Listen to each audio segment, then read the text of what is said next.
Hey, what's going on, guys? Bflattened here with a brand new video today. Today we're going to be talking about the Nuzlocke mode. This is going to be the tips and tricks that I have for you so far. I'm in middle of Kissawa right now, which is pretty much smooth sailing once you get to this point of the Nuzlocke. But some tips and tricks to help you get here, I definitely am going to be going over and helping you out with. So a couple of the fast ones to get out of the way really quickly is the catching indicator that has now been updated. If you look in the top right hand corner of your map over here, you'll see a little number over here that has 0 or 1 or 2 that indicates how many catches you have left in this area. Every single named area you can have 2 catches in, so Tacit Desert is 1. If you go over in this area here, that will be another new location, and that number will go up to 2 until you end up getting your encounters. Now, they also included something called the Species Clause. The Species Clause is, let's say, for example, I do a wild encounter here in the Tacit Desert, and I see an Acronox for my first encounter, and then I see another Acronox. That doesn't actually count towards both. That only counts as one now. Species Clause makes it so that if you run into the same Tem, you don't get screwed over out of your encounters anymore. So this is really important in things like the Barnshee patch in Windward Fort, the Nuzlocke patch in the water just beside Brekel de Mar, the Oshiara inside Aquamarine Caves, and also the Gialis and Tukma in the Mines of Mictlan, because the spot where Dialis is, at least, it's Crystal at 5%, Dialis at 10%, and Lamponite for the remainder. That's going to be a pretty good odds that you get a Dialis out of that, which is going to be huge for the story, especially bringing it over into Kissawa, and the Crystal for the Electric on Island 5, etc., etc. Another cool thing that you can do is also the Cypad Graphs for HP TVs.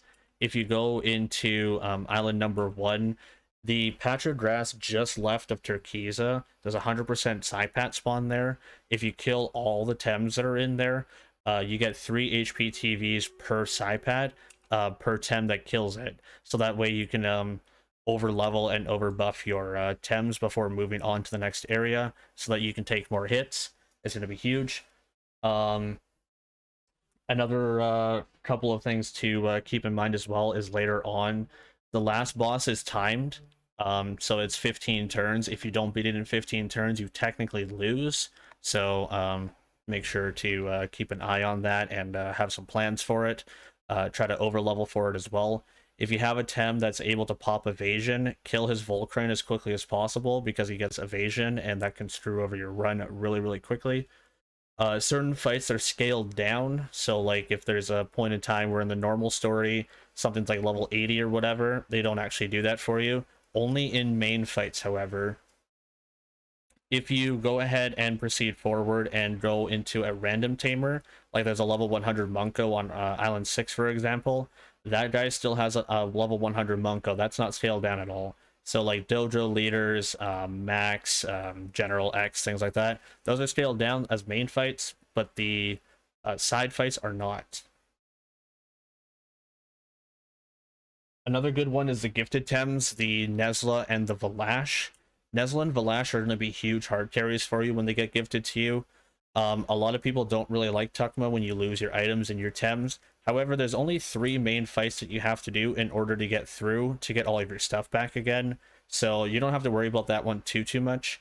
Go into the Lamponite area where you can find Lamponite, Gallus, and Crystal.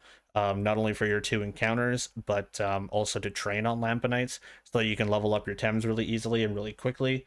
But yeah, there's only 3 main fights in Tukma, so it's not too bad. But definitely train up the Valash, because it is Jack of all trades, and Jack of all trades is very good trait, and it'll be super duper helpful for you. And finally, the way that I started was I used Crystal as a Tem, as my starter. The reason being is because at level 9, Crystal learns Crystal Dust, and Crystal Dust has really good wind synergy, so you can use it with either your 2-white or your Genki if you catch a Genki in your encounters. Not only is it high prio, but it's also 80 base damage. 80 base damage doesn't seem like a lot if you're a PvP player, but when you're fighting level 9, level 10 Tems, 80 damage is actually severely good, and Crystal is normally really slow, so being able to make it go super duper fast can be very helpful to get you through Usually the first island and a half for sure.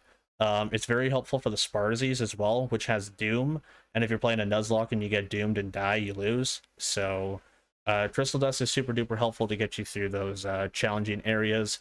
Turtle isn't really, or Crystal isn't really helpful later on. It might be helpful in the mental spots of Arbory, but other than that, you kind of bench him after the Anik Volcano. However, it's really, really good to get through Island 1. Go ahead and check out the official TemTem Discord as well. There's a huge discussion area with all the challenge modes. So if you are able to pick up anything else in there, that would be the spot to do so. If I missed out anything as well, feel free to toss a comment in the comments section, and I'll make sure to make like an updated list and throw it all together. Hopefully we can help some people get through the Nuzlocke mode. My name is Bflattened, guys, and I'm signing on out of here. Take care all. Laters.